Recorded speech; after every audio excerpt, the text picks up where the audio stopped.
Buenas tardes a todos.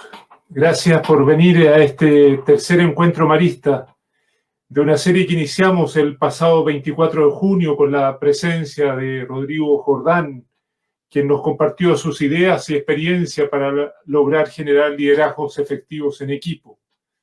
Luego, hace 15 días atrás, el 8 de julio, en nuestro segundo encuentro, recibimos la visita del padre Felipe Berríos, sacerdote jesuita, un hombre de Dios que nos hizo reflexionar sobre cuál es el rostro de Jesús que necesitamos hoy en estos tiempos de incertidumbre, donde la pandemia nos ha revelado muy diversos rostros de nosotros mismos, algunos más compasivos y otros demasiado individualistas.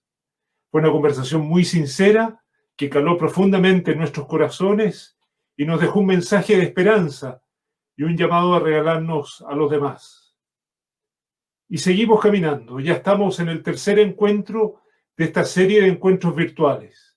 En nombre de la Congregación Marista de Chile y de la Red de Colegios Maristas, le doy la bienvenida a todos los educadores, comunidades educativas, directivos maristas en Chile, pero en especial por el invitado que tenemos, a nuestros maristas de la región, América Sur, como también del resto de América.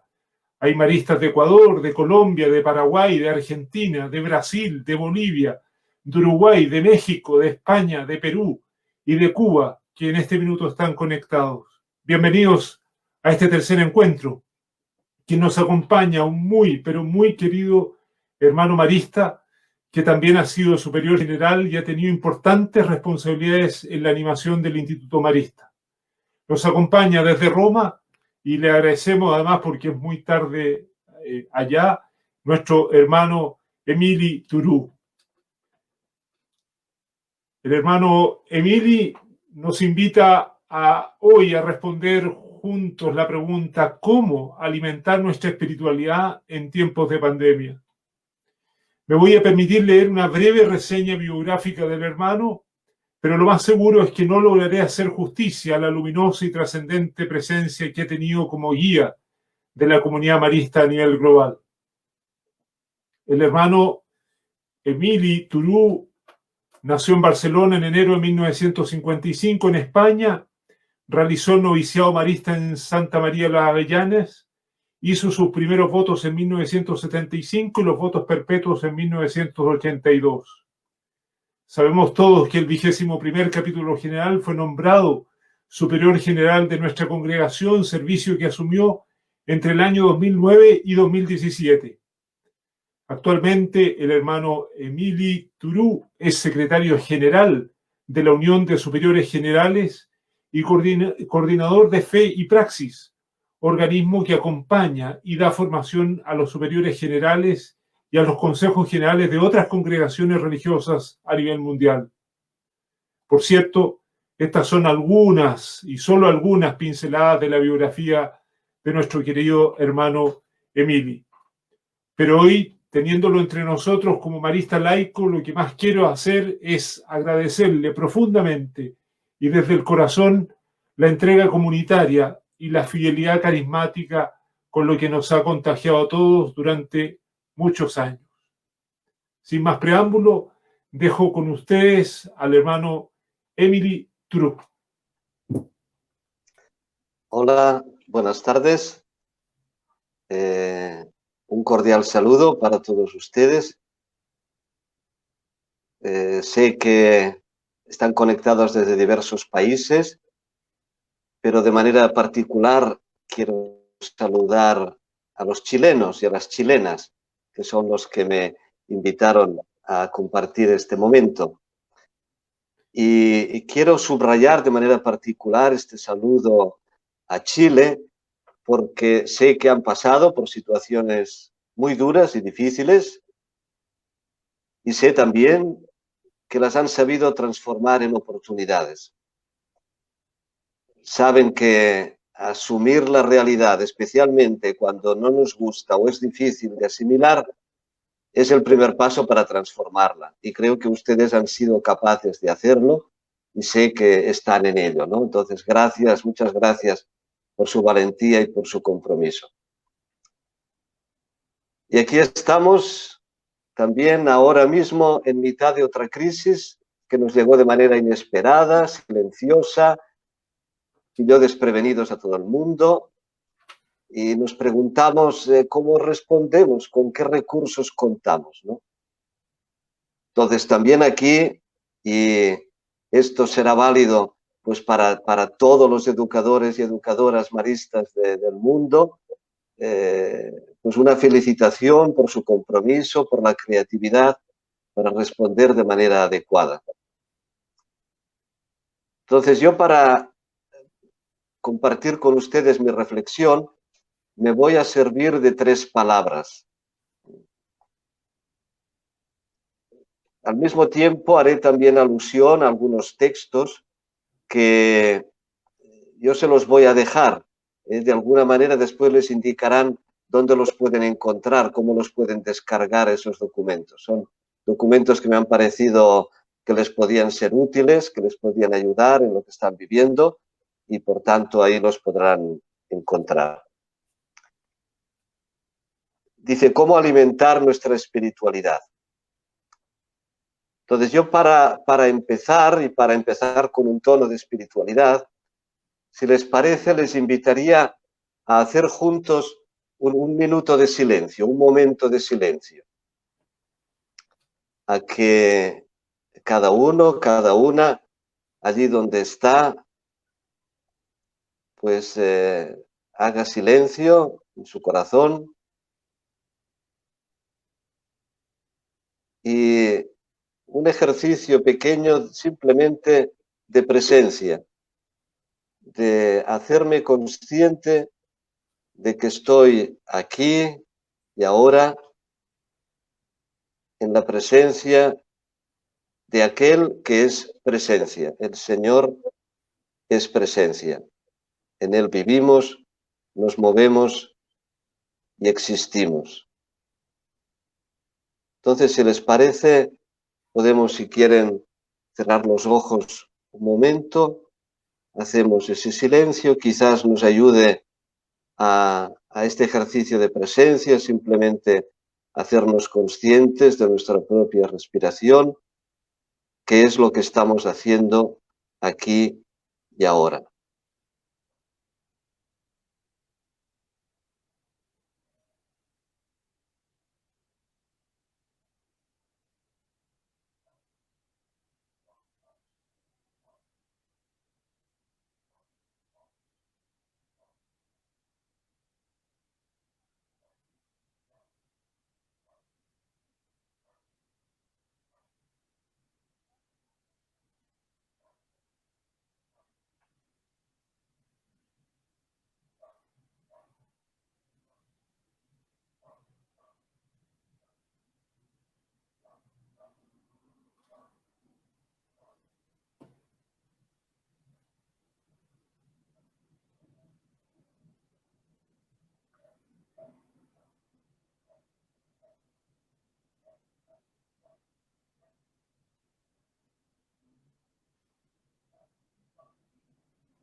Muy bien, pues muchas gracias. No sé ustedes, pero yo me he sentido verdaderamente muy en comunión con todos ustedes, porque esa comunión en lo más íntimo de nosotros mismos, en el Espíritu de Dios, realmente es la comunión más profunda, más allá de las fronteras geográficas y de las distancias de miles de kilómetros. Como les decía, mi reflexión va a ser a partir de 3 palabras. Y la primera palabra para mí va a ser la palabra perspectiva. Vamos a ir pasando así algunas diapositivas. En este mundo actual en el que nos encontramos, tengo la impresión de que los árboles nos impiden ver el bosque.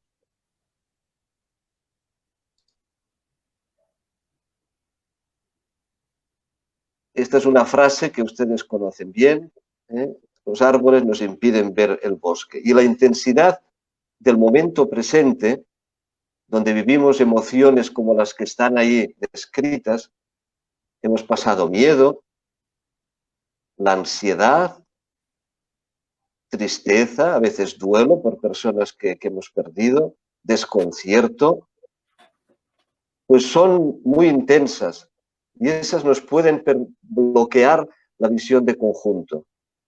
Entonces, no ver más que mi pequeño mundo y al final me sofoca la falta de visión de la globalidad.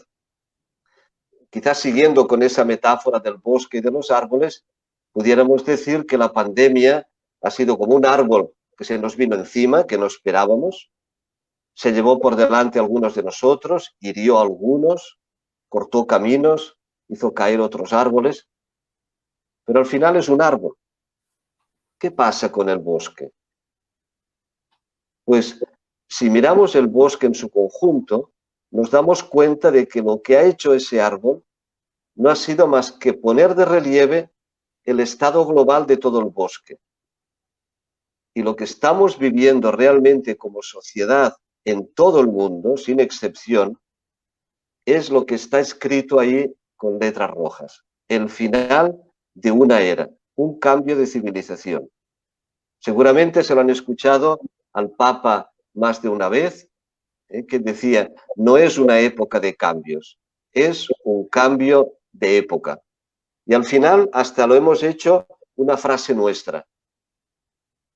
Pero no sé si realmente llegamos a percibir la profundidad de eso. O sea, eso significa que una era está muriendo y que una era tiene que morir para que la nueva era pueda llegar.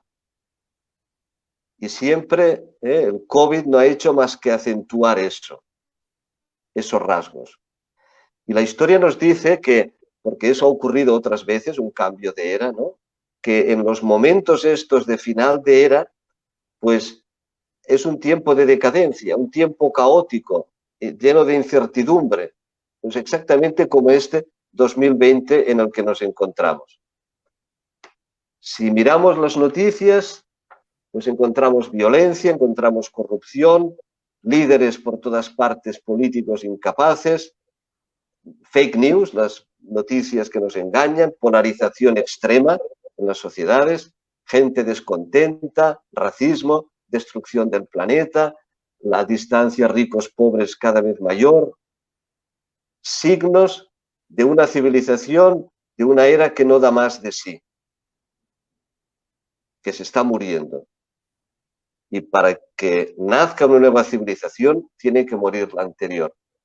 Y en ese sentido tenemos que ser realistas, y el realismo es que esto no va a terminar así de hoy para mañana, que esto va para largo, y que esta situación no mejorará. O sea, nacerá algo nuevo, pero este sistema seguramente no da más de sí. El otro día escuchaba una persona que hablaba de este momento presente y decía, es como si a una señora de 90 años le dijeran, mire, no se preocupe que esto tiene futuro. En 2 años usted prepárese que va a ir a las Olimpiadas. Pues no. O sea, una persona de 90 años, pues el horizonte que tiene es de unos cuantos años. Serán 10, serán 15, pero seguramente no más. Entonces hay que prepararse para lo que tiene que ocurrir, ¿no?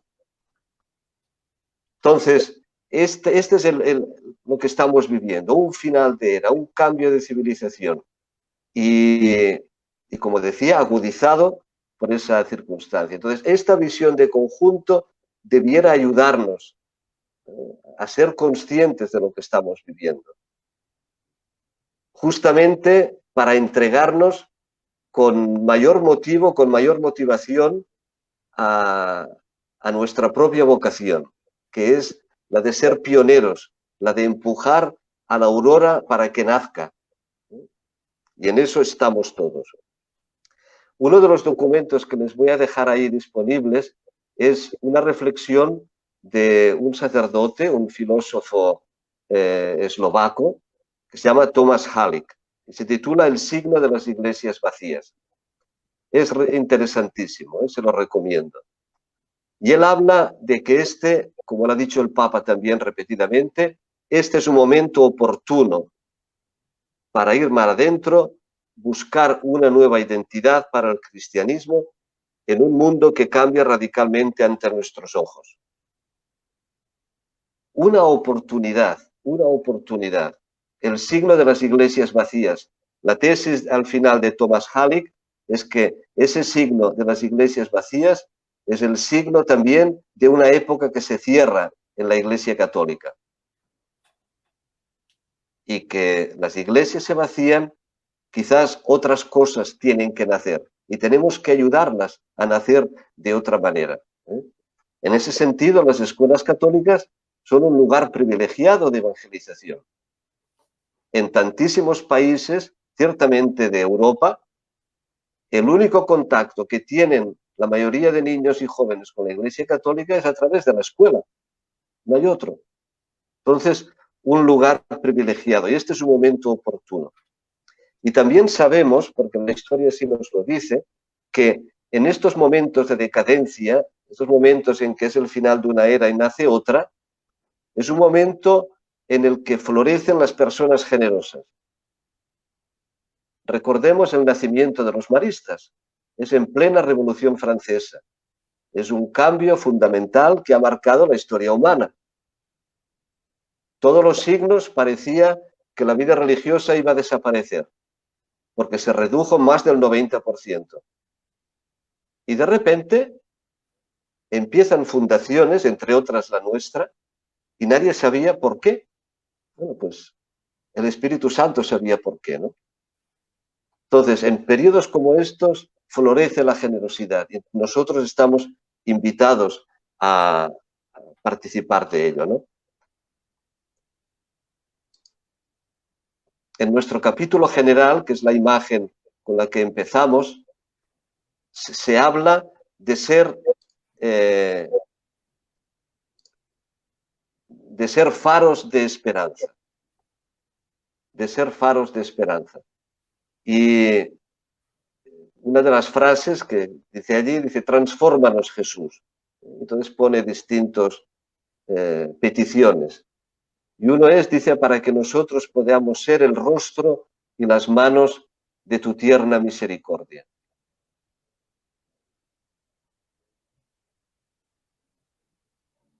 En ese mismo texto que les decía de Thomas Halleck, él usa esa frase del Papa Francisco de que estamos invitados a ser hospitales de campaña. Y habla de las obras sociales, de las obras educativas, de las obras pastorales como hospitales de campaña. Y ciertamente las escuelas yo creo que lo son y cada vez lo serán más, hospitales de campaña. Y él les da 3 roles. Dice, primero, el rol de diagnóstico, porque es lo que se hace en los hospitales, ¿no? Y en nuestro caso es de identificar los signos de los tiempos. Ese ser conscientes del momento que estamos viviendo histórico, ese final de una época, con todos los signos morbosos de algo que está muriendo. Y al mismo tiempo sentir que podemos ser como comadronas de algo nuevo que están haciendo es un gran privilegio. Entonces, diagnóstico, identificar los signos de los tiempos y ayudar a otras personas a que los puedan identificar. Segundo, un rol preventivo. Dice, creando un sistema inmune en una sociedad en que dialogan los virus malignos del miedo, el populismo, un sistema inmune. Y en esto también la escuela, un lugar privilegiado, un rol preventivo. Y tercero dice, un rol de recuperación, porque ayude a superar los traumas del pasado, los traumas del presente, a través de la misericordia y del perdón. Entonces, hospitales de campaña, ser el rostro y las manos de la tierna misericordia del Señor. Y en ese mismo texto del capítulo general lo traduce. Dice, ¿qué significa eso de ser rostro y manos de la tierna misericordia del Señor? una invitación a crecer en interioridad, la espiritualidad del corazón, el espíritu fundacional de la Balá, vivir la propia vida en plenitud. Porque al final es eso la espiritualidad. La espiritualidad es sobrevivir la propia vida en plenitud. No es algún añadido que me llega de fuera, sino algo a través de lo cual yo puedo vivir mi vida en plenitud. Primera palabra, perspectiva. Esa perspectiva, y desde esa perspectiva, ¿qué estamos llamados a ser? Y eso, ya lo que estamos diciendo ahora, nos conecta con la otra palabra, que es espiritualidad. Y también aquí yo quisiera detenerme un poquito, porque la tendencia cuando pensamos en espiritualidad, no sé qué les viene a ustedes a la mente cuando piensan en espiritualidad, pero normalmente pues cosas del espíritu, por tanto, parece como algo etéreo, cosas de misa, rezos, prácticas espirituales, no sé, cosas así un poco esotéricas, ¿no? Bueno, vamos a detenernos un poquito para ver de qué hablamos cuando hablamos de espiritualidad. Y hoy, de hecho, hay tantísima gente que dice, yo soy espiritual, pero no quiero saber nada de la religión. Y de hecho, pues la religión no es que se hunda, es que se está desplazando. Eso decía el otro día un teólogo, José María Castillo, así ponía un artículo. Dice, la religión no se hunde, se desplaza del templo a la vida. En el fondo es lo mismo que decía el filósofo Thomas Hardy, ¿no? El signo de las iglesias vacías. Del templo a la vida. Y en el fondo es lo que dice Jesús. Cuando le dice a la samaritana, te aseguro que se va a adorar al Señor en espíritu y en verdad, y para ello no hará falta ir a ningún templo. Para esta segunda parte hay un documento que les voy a poner a disposición también, al final les dirán cómo lo pueden encontrar. Yo lo escribí en el año sabático que tuve, en el año 2018, me pidieron un artículo para la gente que está en puestos de responsabilidad en la vida religiosa. Y se titulaba, el artículo se titula así, ¿quién cuida a los cuidadores? Entonces, ustedes lo pueden descargar y verán que va dirigido a la vida religiosa, pero fácilmente se lo pueden aplicar a ustedes pues, como educadores y educadoras. Entonces, como una invitación a cuidarnos, porque la espiritualidad tiene que ver mucho con esto. Y decía, la religión y la espiritualidad. Muchos dicen que se podría comparar con, yo tengo aquí en mi mano una taza y dentro tengo agua. Pues algunos dicen que podríamos comparar, la espiritualidad es el agua que está dentro, la religión es el vaso que la contiene. El problema es que muchas veces, justamente porque el vaso está muy sucio, está muy estropeado, está medio roto, está hecho añicos, pues la gente dice, uff, no. Y busca el agua en otras partes. Aprovecho para ver. Entonces, espiritualidad, el agua que nos sacia. Y esto me gusta mucho, esta definición de un oblato de María Inmaculada, Ronald Rolheiser, que dice, espiritualidad es sobre lo que hacemos con el fuego dentro de nosotros, cómo canalizamos nuestro eros. Fíjense, algo tan humano como esto, ¿qué hacemos con ese fuego, con esta energía, con ese eros, con esa potencia que está dentro de cada persona humana? No hay nadie en el mundo que no haya nacido con eso. Entonces, ¿qué hacemos con ese fuego? Depende de cómo lo canalicemos. Las disciplinas, los hábitos que elijamos para nuestra vida. Entonces, ¿qué pasará? Pues que nuestra vida se integra o se desintegra. Esta energía tan potente que está en nosotros, la podemos usar para hacer lo peor para hacer daño a otras personas, para hacernos daño a nosotros mismos, o puede ser una fuente, lo que analizamos para integrarnos con nosotros mismos, con Dios, con los otros, con el mundo cósmico. Subrayo eso del centro de las disciplinas y hábitos que elijamos para nuestra vida, porque eso es al final lo que marca la diferencia. El fuego lo tenemos y depende lo que pongamos ahí en medio, cómo vamos a canalizarlo, hará que vivamos vidas integradas o verdaderamente desintegradas. Así, de una manera esquemática, somos educadores, así que vamos a hacer referencia a esto, ¿no? Tenemos el fuego y entonces disciplinas y hábitos que elijamos para nuestra vida.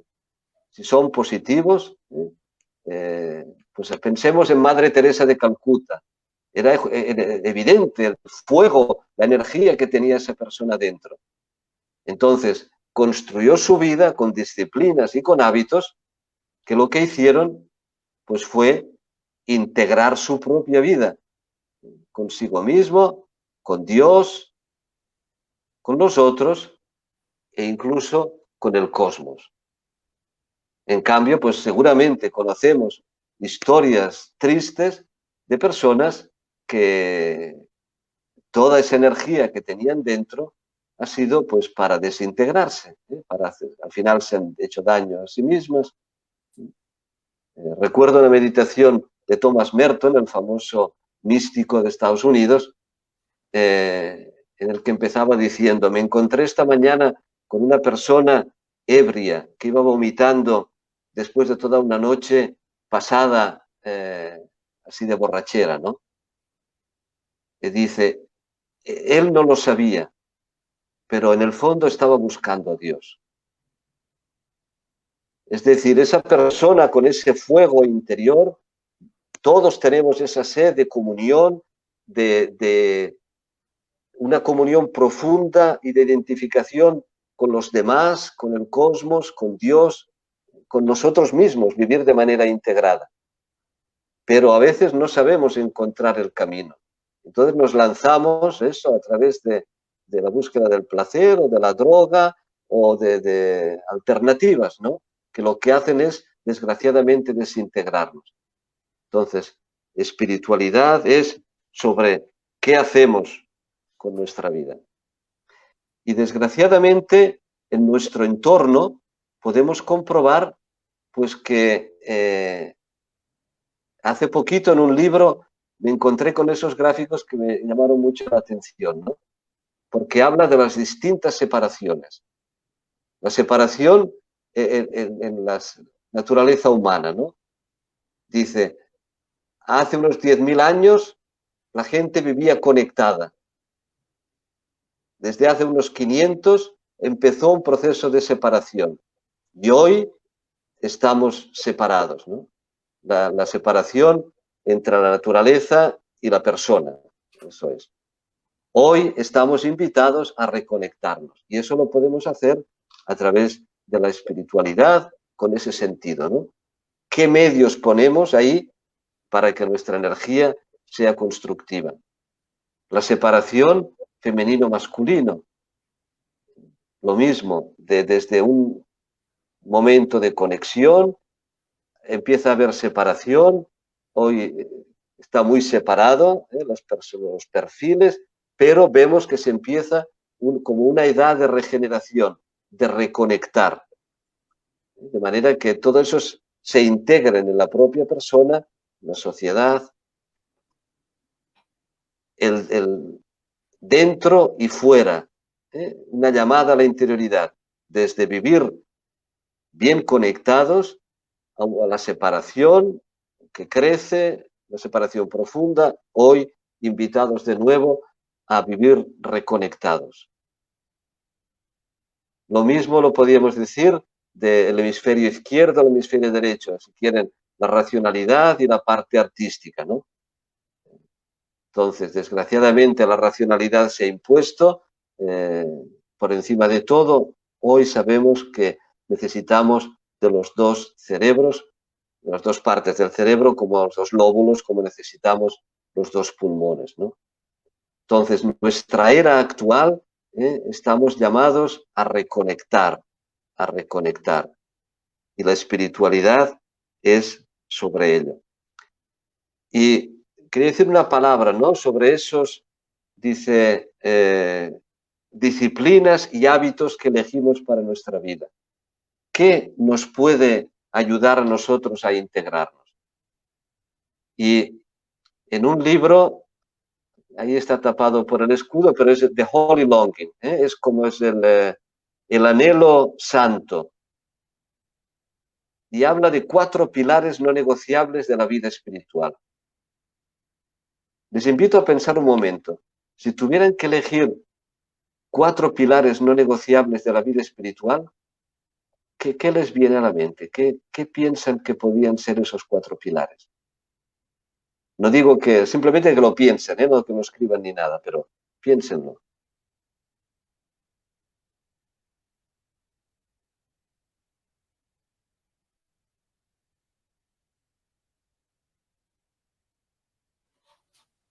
Bueno, pues vamos a ver si coincide con lo que dice este señor Ronald Rolheiser. Según él, los pilares no negociables de la vida espiritual son oración personal y una moralidad también personal. La justicia social, la comunidad y la mansedumbre de corazón y espíritu. Debo confesar que la primera vez que leí ese libro, porque es un libro muy bonito sobre espiritualidad, lo último que me esperaba encontrar era eso de mansedumbre de corazón y espíritu al mismo nivel que la oración personal, que la justicia social y que la comunidad. A lo mejor a ustedes se les habrá ocurrido la oración, la atención a los demás, el servicio, no sé qué se les habrá ocurrido. No sé a cuánto les habrá pasado por la cabeza la mansedumbre como un elemento fundamental, ¿no? Lo curioso es que cuando el Papa Pablo VI, el Papa Francisco, perdón, publicó Gaudete et Exsultate, ahí viene el título, algunas notas de la santidad en el mundo actual, pues prácticamente coincide con esos pilares. Fíjense lo que dice él como elementos fundamentales de la espiritualidad cristiana. Y pone aguante, paciencia, mansedumbre. Es decir, personas violentas, una persona violenta, nada que ver con la espiritualidad cristiana. Incluso esas personas así que en nombre de la fe, como que van con la cruz en la mano para arrear en la cabeza a otros, ¿qué tiene que ver esto con la mansedumbre de corazón y de espíritu? Ese no era Jesús, ¿no? Y eso es fundamental. Entonces, a propósito de este momento que estamos viviendo, he estudiado un poco cómo vivieron las primeras comunidades cristianas, que realmente vivieron momentos mucho más difíciles que los nuestros, porque eran perseguidos por ser cristianos, ¿no? Y en ese momento, los grandes escritores, Orígenes y todos esos teólogos de esa época, todos hablan de la paciencia como la virtud cristiana, con la cual uno se puede identificar, es decir, ese es cristiano porque vive la paciencia, y dicen la más excelsa. Claro, en un momento de persecución, la paciencia. Pues el Papa la señala aquí también. Y probablemente en ese momento histórico que nos toca vivir es fundamental, ¿no? El Papa habla de la alegría, el sentido del humor, que está a medio camino entre la mansedumbre y la comunidad. Habla de en comunidad, en oración constante. Y luego habla de un elemento que se llama la parresía, que es una palabra que el Papa usa frecuentemente para hablar de lo que se ha hecho tan popular de la Iglesia en salida. Es esa audacia para salir de uno mismo, para lanzarse, para evangelizar, para construir el mundo, para darse. Entonces, digamos, lo podríamos identificar, si quiere, con la justicia social, pero es más que eso. La parresía. esa audacia. Y nosotros añadiríamos a todos esos elementos que si ustedes, digamos, uno quiere vivir la espiritualidad en su propia vida y decir, ¿cómo hago para integrar mi propia vida? Para que yo pueda vivir como en unidad conmigo mismo, con los demás, con el mundo, con Dios, pues ya saben, oración, comunidad, mansedumbre, práctica social, ¿no? La caridad, que en el fondo en una escuela se practica cotidianamente. Y luego esa parecía la audacia. Y nosotros, pues como maristas, a la manera de María. Todo eso, ¿no? María es la fuente de nuestra inspiración en la oración, en la paciencia, en el aguante, en la mansedumbre, en la alegría, en la comunidad, ella allí con los primeros cristianos, en la práctica de la caridad desde el servicio. Entonces termino, como ya lo he insistido bastante, vivir integrados o desintegrados depende de nosotros, y les dejo con dos preguntas para esa primera parte. ¿Estoy dispuesta a seguir el anhelo de mi alma? Ese anhelo de unidad profunda, de comunión. Y segunda pregunta, ¿estoy dispuesta a pagar el precio para ello? Porque las disciplinas y hábitos que elijamos, pues a veces los que elegimos son fáciles, cuestan poco de pagar, nos destrozan. Otros, pues tenemos que pagar un precio. El que quiera correr una maratón, ¿verdad, Ernesto? Pues tiene que hacerse algunos sacrificios, unas ciertas disciplinas y hábitos, tiene que estar dispuesto a pagar el precio para ello. Muy bien, y les dejo con esas preguntas y pasamos a la última parte, que la voy a llamar así, de liderazgo. Porque me parece que este es un momento en el que verdaderamente hacen falta líderes. Hay otro texto que también les voy a dejar ahí, que se titula Lo que este mundo necesita. Es de Margaret Wheatley, una mujer muy comprometida en el cambio del mundo actual. Y empieza así, dice, lo que este mundo no necesita más empresarios. Este mundo no necesita más avances tecnológicos. Este mundo necesita líderes. Yo creo que todos los que están comprometidos en la educación, o los que estamos comprometidos en la educación, tenemos un rol de liderazgo en nuestra sociedad. Un rol de liderazgo que no debiéramos abandonar, que no debiéramos dejar caer, a pesar de todas las dificultades. Entonces, hace ahí una descripción de los líderes que se necesitan hoy, que yo simplemente no lo voy a leer todo, pero que hago referencia, ¿no? Líderes que pongan el servicio por encima de su propio interés. Imagínense, pensemos en líderes políticos hoy, firmes a pesar de las crisis, comprometidos a servir, que líderes, porque dice el liderazgo ha sido degradado, hemos fallado en implementar lo que sabíamos que funcionaba, por ejemplo, para salvaguardar el planeta, y hemos ido dejando que se vaya deteriorando. Y dice, ahora es demasiado tarde. No podemos resolver esos problemas globales de forma global. Los podemos ver, entendemos sus causas, tenemos pruebas de que se podían haber resuelto. No lo quisimos hacer.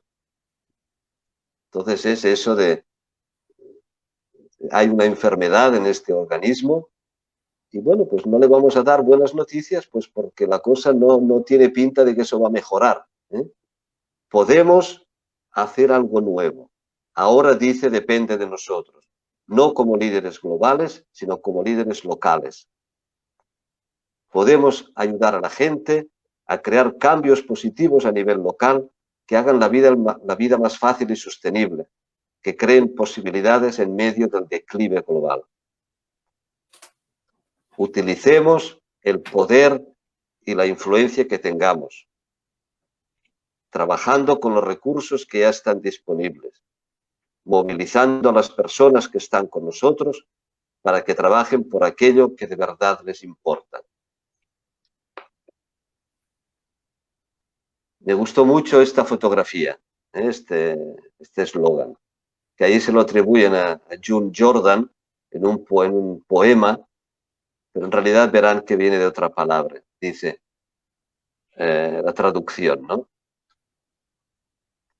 Somos aquellos que estábamos esperando.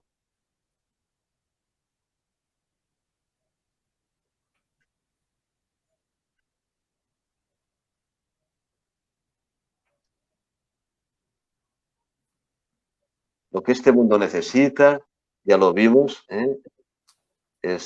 son líderes y líderes con esas características, y utilicemos el poder, la influencia que tengamos. Y termina ese texto citando al presidente Roosevelt de Estados Unidos.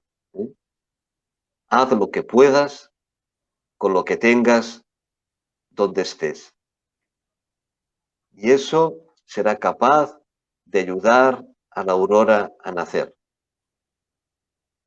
A pesar del caos en el que vivimos, de todo lo que vemos a nuestro lado, de corrupción y de un mundo decadente que está muriendo.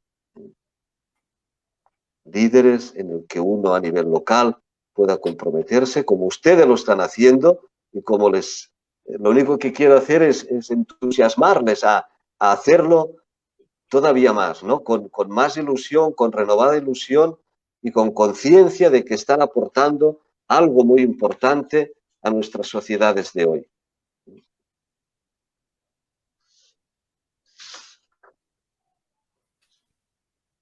Otro texto que les voy a dejar también se titula así: Esta es la hora. Es un texto que es una profecía de los ancianos de Hopi, de los nativos norteamericanos, los indios norteamericanos de Oraibi en Arizona. Entonces, este es un texto que fue recogido, así ha pasado de unos a otros, se llama así Profecía de los Ancianos. Has estado diciendo a la gente que esta es la 11ª hora. Ahora debes regresar y decirles que esta es la hora. Esta es la hora. Verán que es un texto inspirador. Yo quisiera leer un párrafo, ¿no? Dice, este podría ser un buen momento. Una vez más, esa referencia a Thomas Halleck y el Papa, que dice, este es un momento bueno. Hay un río que fluye ahora muy rápido. Como esta fotografía, por cierto, es un río chileno. Es tan grande y veloz que algunos tendrán miedo. Tratarán de aferrarse a la orilla. Sentirán que están siendo destrozados y sufrirán mucho. Tienes que saber que el río tiene su destino. Los ancianos nos dicen que tenemos que abandonar la orilla, tirarnos en medio del río, mantener los ojos abiertos y la cabeza por encima del agua. ¡Qué metáfora más hermosa para el compromiso que se nos pide hoy! No hay que esperar a que vengan otros. No hay que esperar un tiempo mejor. Nosotros somos los que estamos esperando y esta es la hora. Dice, el tiempo del lobo solitario terminó. Reúnanse. Y termina diciendo esa frase, ¿no? Somos aquellos que estábamos esperando. En la situación del mundo actual, en el que vemos tantos líderes incapaces, políticos y sociales, pues es muy fácil que caigamos en la tentación de acusarles así, decir, pero qué desgraciados estos, ¿no? Que son tan incapaces, todos los problemas que tenemos actualmente es por causa de ellos. Bueno, pues ya está. Una vez identificado el culpable, ya nos quedamos tan tranquilos.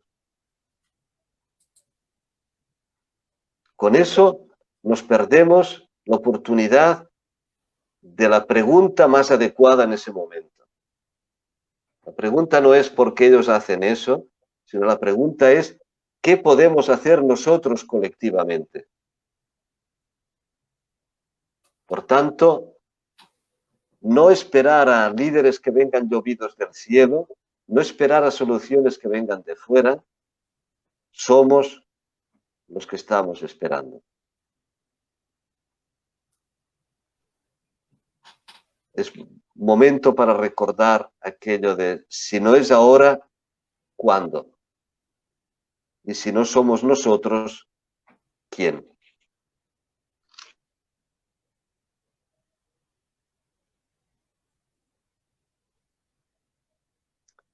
Y termino con una pregunta que ya puse más de una vez en mis escritos, pero que a mí siempre me remueve por dentro, que está sacada de ese libro de ¿Quién se ha llevado mi queso?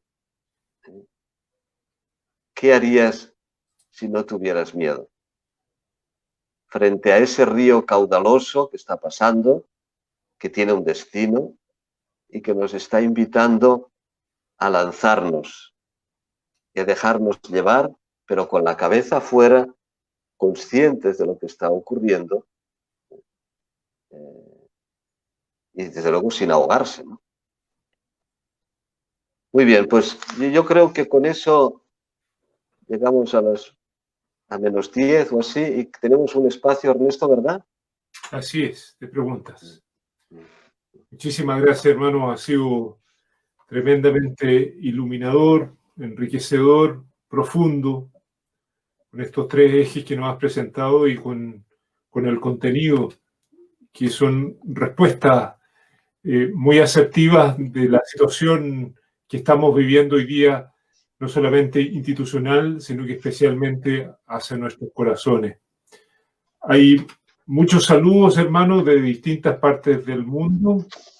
Que se devuelven a todos, sí. Así es, especialmente de América, hermanos y laicos de Ecuador, de Colombia, de Paraguay, de Argentina, de Brasil, de Bolivia, de Uruguay, de México, de España, de Perú y de Cuba.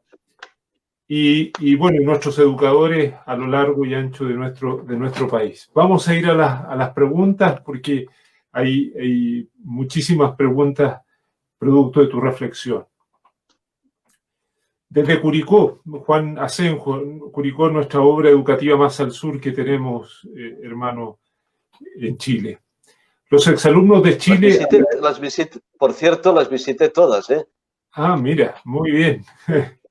Muchas gracias.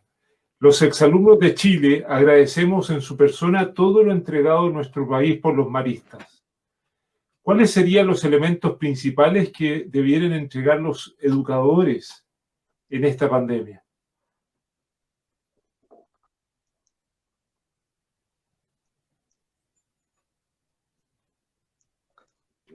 Si tienes alguna más, quizás sí ponemos 2 o 3 que sepamos cuáles son y voy respondiendo, ¿eh? Sí.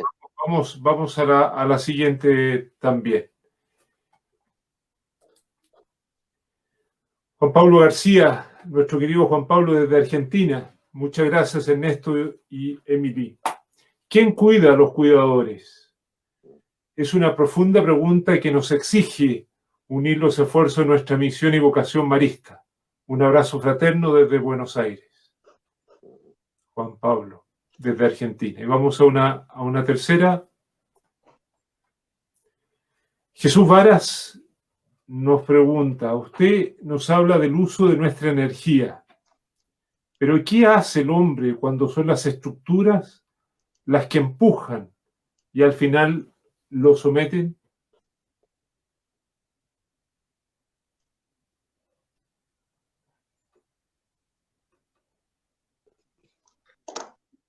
Bueno, son todo preguntas muy profundas. Quizás sobre la primera, ¿no? Cuando hablaba de elementos principales, Esa es una pregunta que pudiéramos hacernos así todos los educadores y preguntárnoslo nosotros. ¿Qué es lo esencial que debiéramos pasar en estos momentos? A mí se me ocurre cosas que se me ocurren ahora mismo, porque no es una cosa que he pensado mucho, ¿no? Me parece, como decía antes, aquella frase de hospital de campaña, me parece muy adecuada. Como educadores, a lo mejor a alguno le cae un poco decir, vaya, ahora resulta que no solamente tenemos que ser buenos profesionales, buenos maestros, ser buenos en él, sino que además ahora hospital de campaña. Pues lo ha sido siempre la escuela, yo creo, un hospital de campaña, ¿no? Porque es esa cercanía, que eso es, creo que es un elemento muy marista.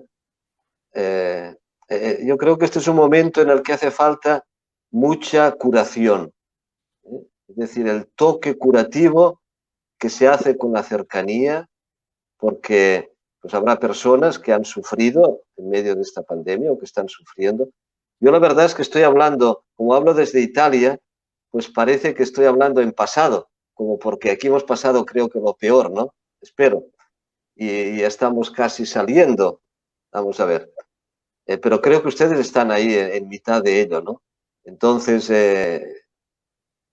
yo creo que sí, que hay. Recuerdo aquí en la escuela, yo estoy viviendo, no estoy viviendo en la Casa General, sino en una escuela que se llama San Leone Magno, aquí en mitad de Roma, ¿no? Y recuerdo uno de los hermanos que decía que había estado hablando con un grupo de adolescentes de la escuela, ¿no? Y les hizo hablar, les hizo cómo habían vivido este tiempo, ¿no? Y pues algunos lo habían pasado muy mal, porque pues en algún caso el abuelo, la abuela se lo habían llevado al hospital, no lo podían visitar, no sabía qué pasaba, finalmente había sido un final feliz, pero todo esto pues son situaciones de angustia, de tensión, y a veces pues en casa no se sabe acompañar suficientemente, pues justamente porque se vive la misma situación, ¿no?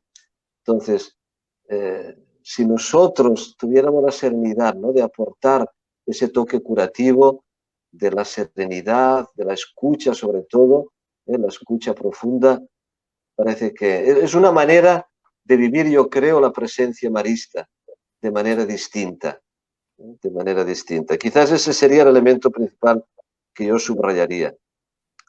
Y luego lo de quién cuida a los cuidadores, pues tiene que empezar por uno mismo. En el artículo que yo escribí, pues justamente yo hacía esa reflexión después de 16 años en el gobierno general.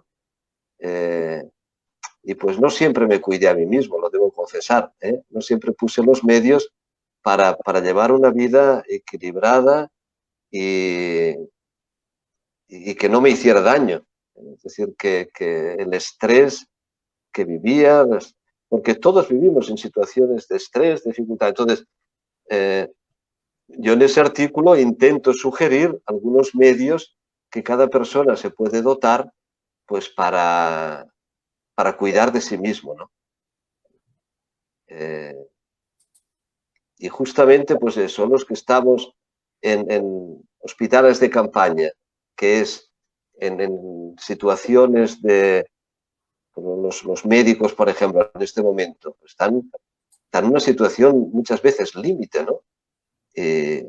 Yo no sé ahí, pero yo recuerdo haber escuchado médicos aquí, pues que les tocó decidir, dado que había pocos recursos, pues quién iba a vivir y quién no iba a vivir, porque no había respiradores para todos, ¿no? Entonces, eso no puede dejar indiferente a una persona, ¿no? Seguramente lo que están viviendo como educadores en este momento de confinamiento y de crisis, pues no es de esa dureza, pero lo es mucho, ¿eh? Y tienen que cuidar de la propia familia, tienen que estar en casa, tienen que cuidar de los hijos de otros, pues son tensiones duras. Y por eso es importantísimo tomar conciencia de que hay estrés, reconocerlo y darle un nombre y luego tratarlo, ¿eh? Y hay medios para ello, hay medios para ello. Entonces, ojalá que nos sepamos cuidar de nosotros mismos, ¿no? Y luego la última, cuando habla de este tema de la persona y la estructura, ¿no? Es verdad que las estructuras nos pueden condicionar mucho. A mí me cuesta creer que nos condicionen de manera irreversible. Me cuesta, o sea, sé que, pues por ejemplo, ¿no? Un niño que ha nacido en un ambiente pues de mucha limitación, que no ha sido querido, donde ha vivido violencia, que ha sido abusado, pues eso le puede marcar para toda la vida. Pero no necesariamente tiene que ser que no sea reversible, ¿no? Sabemos, pues, por nuestra propia experiencia, que hay momentos en que sabemos que hay situaciones que nos han marcado mucho, pero gracias a Dios, pues hemos podido salir adelante, ¿no? Entonces, esa es mi esperanza, ¿no?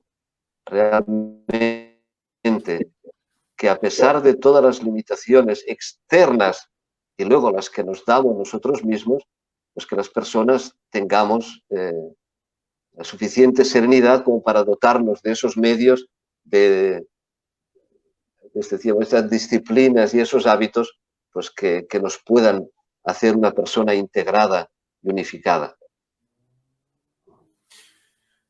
Bien, en este minuto, hermano, tenemos cerca de 500 personas que están conectadas, por lo tanto te imaginarás la cantidad de preguntas que tenemos. ¿Te parece que vayamos de a una para ir tratando de ir puntualizando y a ver si podemos abordar la mayor cantidad posible?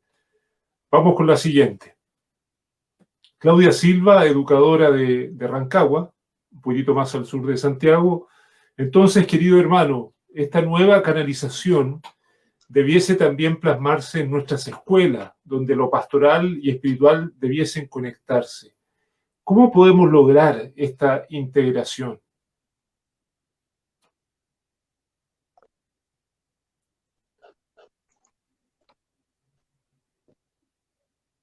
Efectivamente, yo creo que el momento histórico que estamos viviendo ahora,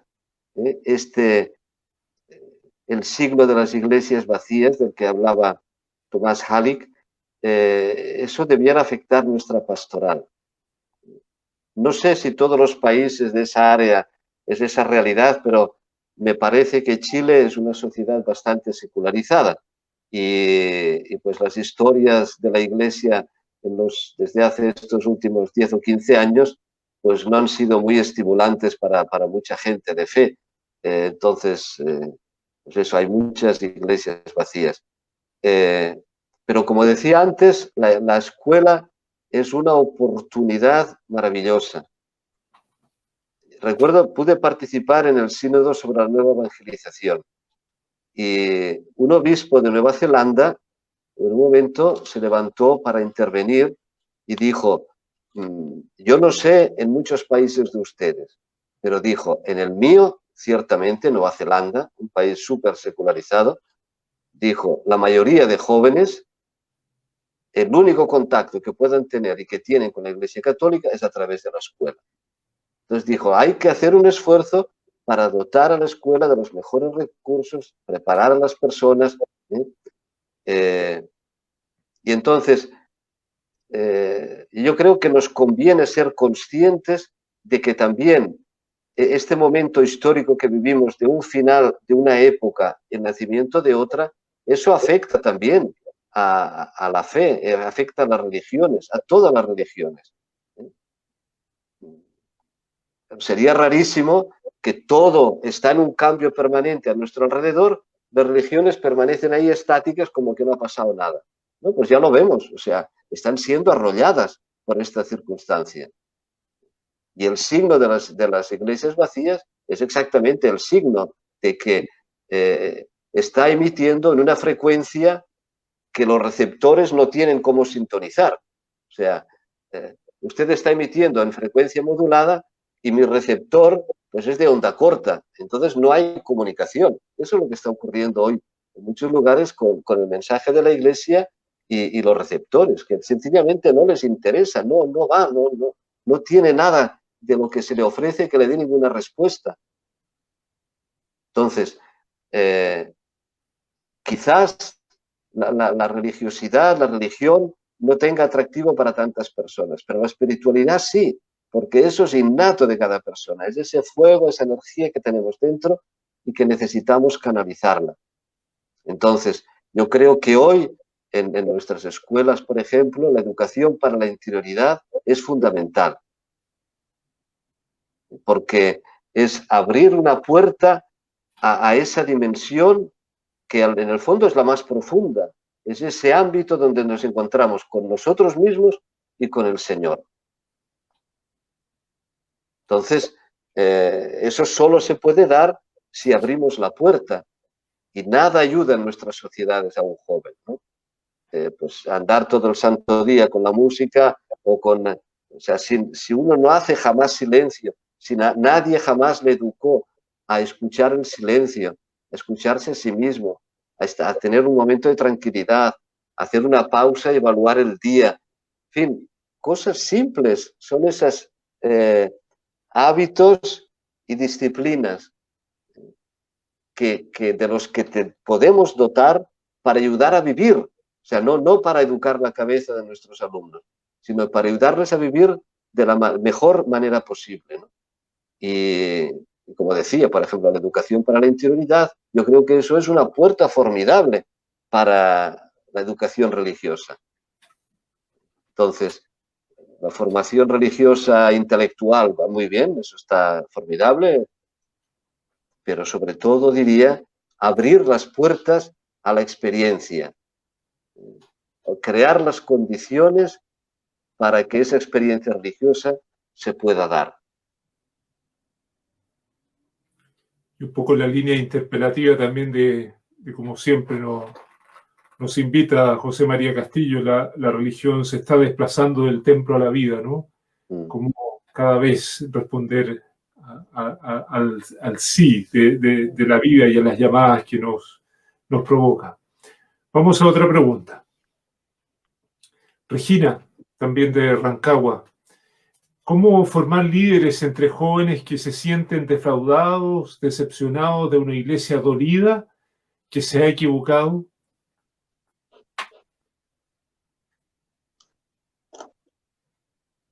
Pues buena suerte, uno podría decir, ¿verdad? Buena suerte.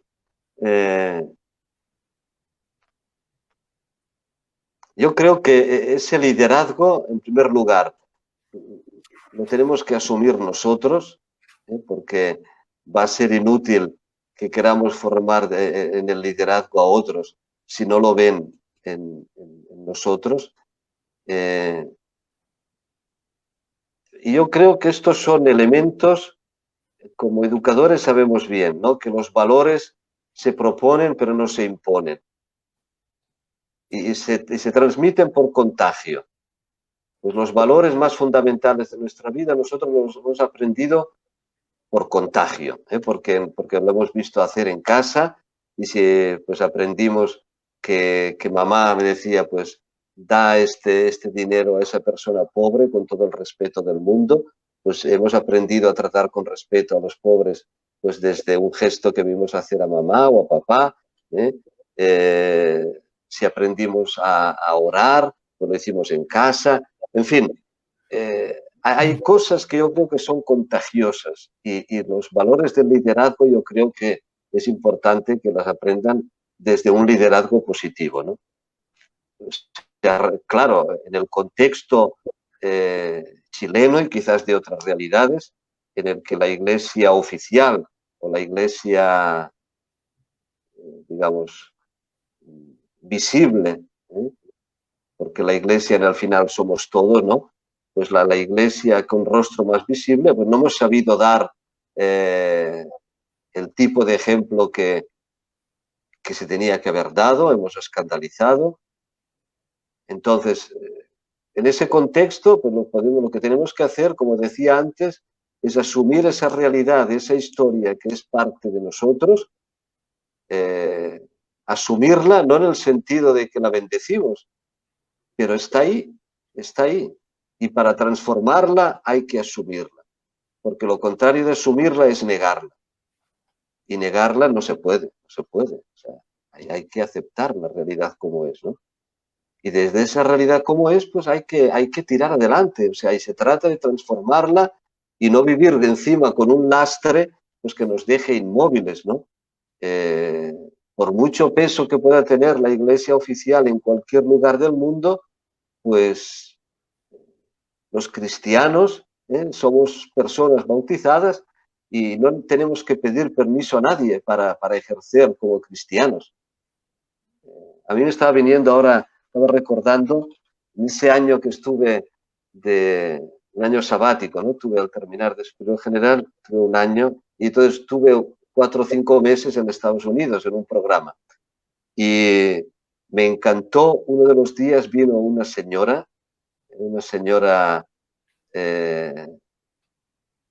no recuerdo ahora exactamente el nombre, pero la familia de origen puertorriqueño, ahora es afincada en Estados Unidos, casada con un norteamericano, y de color oscuro. No es negra, pero casi, sí. Y entonces ella contaba su experiencia como persona de fe en el contexto pues, de todos blanquitos, ¿no?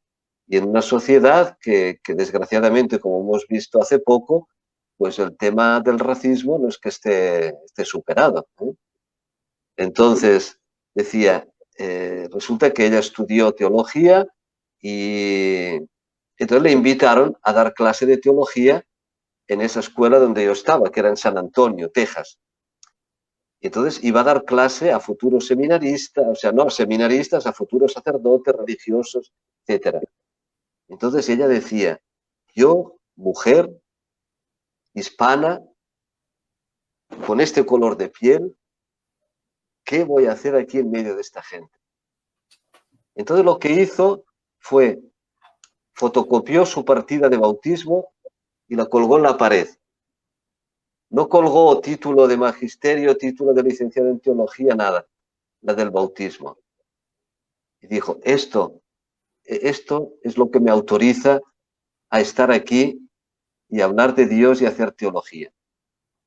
Eso me encantó, porque en el fondo es lo que tendríamos que hacer todos, ¿no? Colgar nuestra partida de bautismo y eso es lo que nos autoriza y lo que nos da autoridad para hablar en nombre del Evangelio, para hacer una iglesia alternativa, como la que soñó Jesús y como la que soñamos nosotros, ¿no? Entonces, ese es el liderazgo, ¿no? Del si no nosotros, ¿quién? Y si no es ahora, ¿cuándo? Y este nuestro liderazgo yo creo que es capaz de contagiar también a los jóvenes y de entusiasmarles, porque los jóvenes tienen un corazón generoso. Entonces, si intuyen que hay un lugar donde tiene sentido lo que van a hacer y que vale la pena, y el mensaje cristiano es entusiasmador, o sea, es lo que hizo Jesús, ¿no? Llamó un grupito de apóstoles y les dijo, vamos a cambiar el mundo, pero aquí, o sea, vamos a empezar con nosotros mismos, Y eso será una semilla, será el fermento que va a ir creciendo, que va a ir a más y a más y a más. Es una utopía que parece imposible, pero esa es la de Jesús. Ya vemos las otras alternativas cómo funcionan, ¿no? Entonces, esa es la esperanza que nos da. Así que mucho ánimo para asumir el liderazgo y para animar a muchos jóvenes a que sean líderes también ellos. Gracias, hermano. Vamos a la siguiente pregunta. Santiago Vasconcelo, de la Casa de Animación. ¿Alimentar la espiritualidad es educar la conciencia? No solo en pandemia, sino en el acaecer de la existencia. A ver, perdón, ¿podría repetirla? Ahí la tienes en pantalla. ¿Alimentar la espiritualidad es educar la conciencia? No solo en pandemia, sino en el acaecer de la existencia. Es que lo estoy viendo muy pequeño, ¿sabes? Y entonces me tengo que poner así con las gafas. Perdón.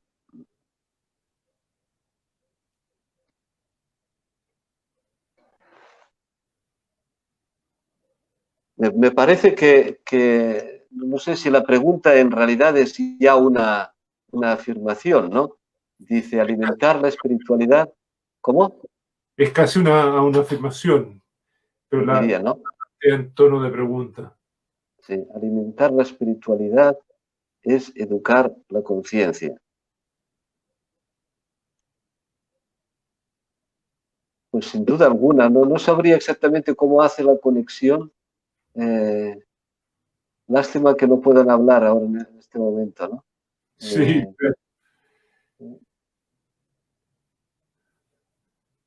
Alimentar la espiritualidad es educar la conciencia. Pues la verdad es que no sé muy bien, ver muy bien la conexión, como decía. O vamos, sea, perdón, alimentar la espiritualidad, o sea, yo la veo en conexión con esos ejes, los no negociables, ¿no? A los que me refería. Por tanto, alimentar la espiritualidad no es solamente una cosa de rezar, es una cosa que pasa por la mansedumbre del corazón, por tanto, uno que reza y que es violento, eso no se digiere, ¿eh? Pasa por construir comunidad, tener mi comunidad de referimiento, es decir, yo me apoyo en la comunidad y construyo comunidad, porque esa es la manera de ser cristiano, ¿eh? Y se traduce pues por un compromiso de servicio, por un compromiso social, ¿no? Digamos, educar la conciencia, me imagino que va en esa misma línea, ¿no? Educar la conciencia, ¿en qué línea? Pues educar la conciencia en estos puntos de referencia, ¿no? En estos que al final, digamos, no es una moral o una ética que nos viene impuesta como una carga insoportable, sino que son puntos de referencia para hacernos mejores personas y para hacernos más felices, porque la integración de la propia persona, eso es felicidad, ¿no?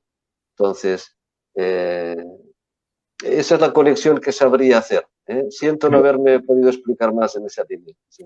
vamos a la siguiente.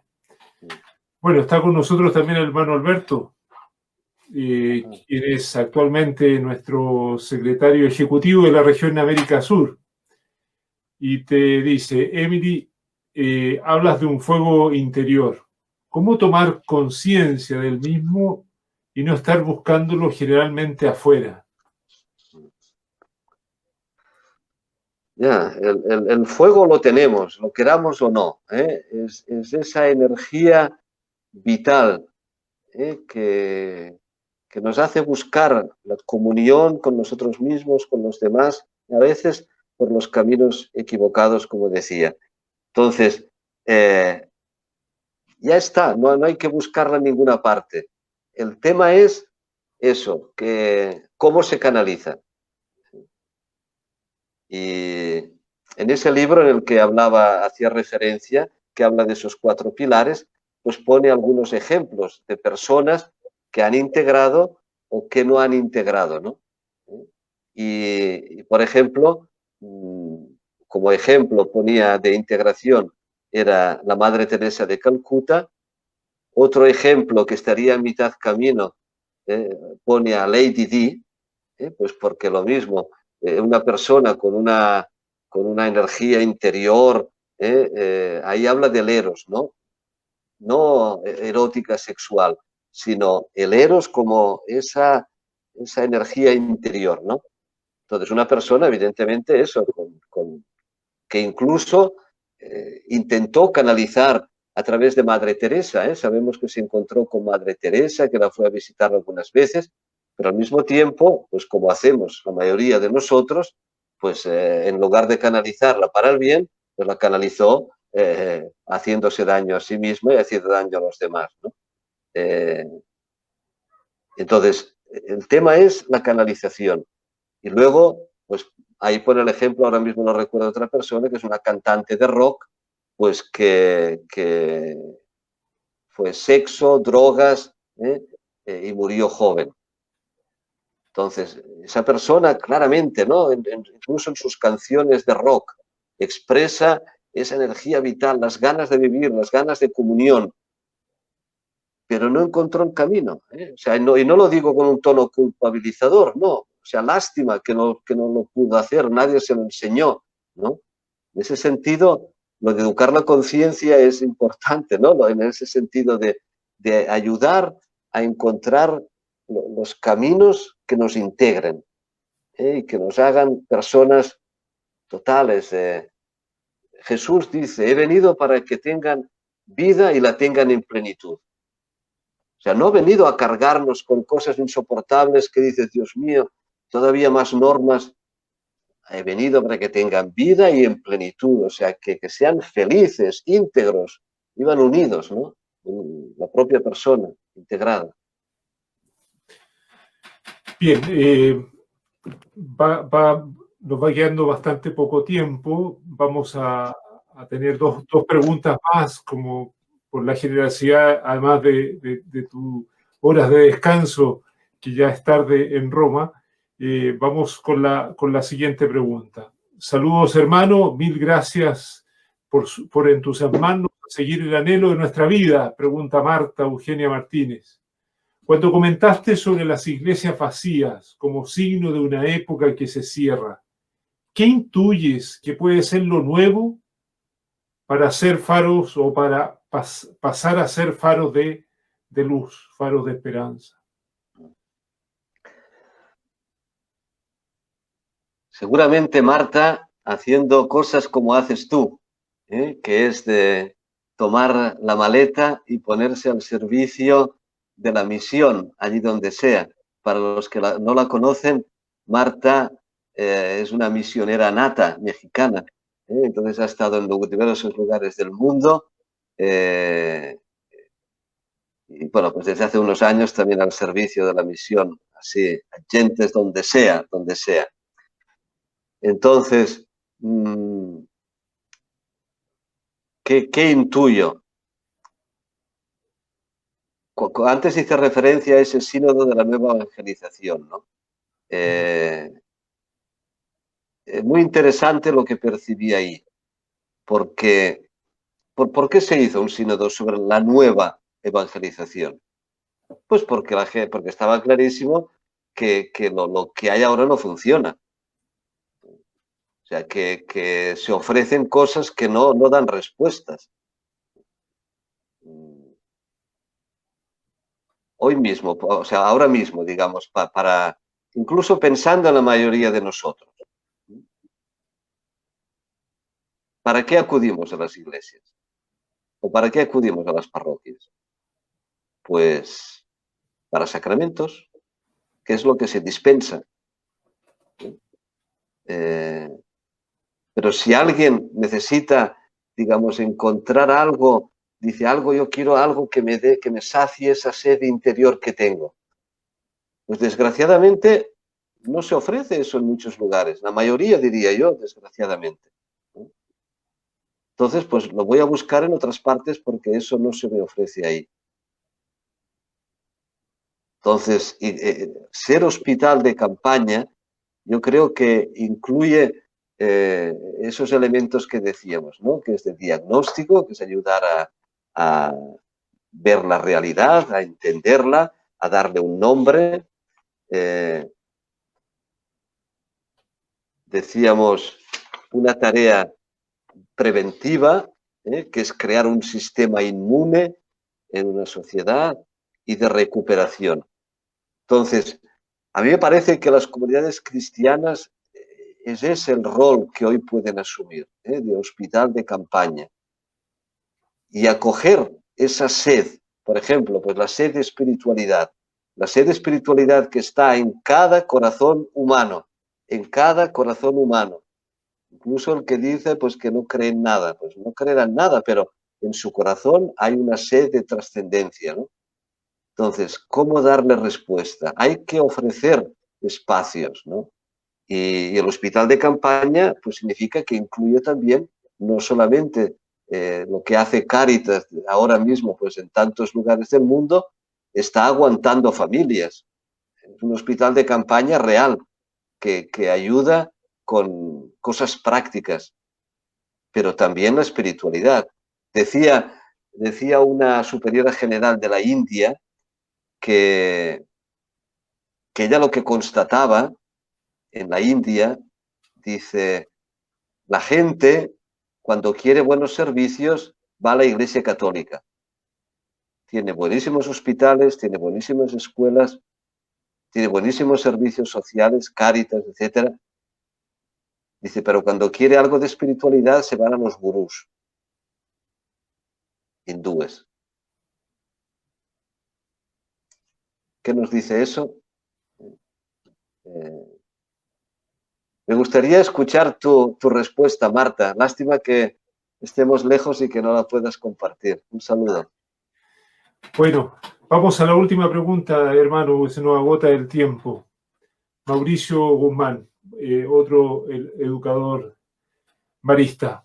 ¿Cómo equilibrar el alimento en nuestra espiritualidad con los elementos y signos propios de este tiempo posmoderno sin descuidar los propios de nuestra tradición, como los sacramentos o la oración? ¿Cómo equilibrar el alimento en nuestra espiritualidad con los elementos y signos propios de este tiempo posmoderno, pero sin descuidar los de nuestra tradición, como los sacramentos o la oración? Sí, no sé muy bien a qué se refiere cuando habla de esto de elementos y signos propios de este tiempo posmoderno, porque hay veces que podemos tener la impresión de que estamos incorporando cosas esotéricas que parecen posmodernas y son de la más antigua raíz cristiana. Hoy, por ejemplo, pues con esta sed de espiritualidad, cuando decía educar la interioridad, pues hay todo un resurgir en la iglesia cristiana, no solamente la católica, pues, por ejemplo, de la oración contemplativa. Entonces, la oración contemplativa está muy de la mano con lo que llamaríamos pues, la educación de la interioridad, ¿no? Que alguno puede tener la impresión de que se están haciendo cosas esotéricas y que cosas de que están ahora de moda que vienen por el momento que estamos viviendo. Pues no, o sea, la oración contemplativa viene de las raíces de los primeros cristianos y está en el corazón de la fe católica, de la fe cristiana. Desgraciadamente ha habido épocas en las que se ha eclipsado y que lo racional, una vez más, nos hemos dividido, ¿no? Lo racional ha primado sobre la parte más contemplativa. Pero no, vayamos a San Juan de la Cruz, vayamos a Santa Teresa y vayamos a Evagrio Póntico, que es uno de los primeros cristianos de los primeros siglos, ¿no? Entonces, lo que hay que hacer ciertamente es que los sacramentos actuales hay que llenarlos también de vida, y que sean legibles en el contexto actual. Y aquí pues hay que hacer a veces un esfuerzo de lenguaje. Me imagino que no soy el único pues que escucho palabras que muchas veces pues no dicen nada, en las liturgias, por ejemplo. Es una pena que no tengamos la capacidad de poderlas traducir. En fin, bueno, eso es lo que se me ocurre. Ya he hablado mucho hoy. Muchísimas gracias, hermano. Yo ruego la comprensión de la cantidad de preguntas que quedaron ahí en el tintero. Este encuentro va a estar en el sitio www.webinar.maristas.cl, donde están todos nuestros webinars anteriores y este regalo de la presencia de nuestro hermano Emilio Iturú.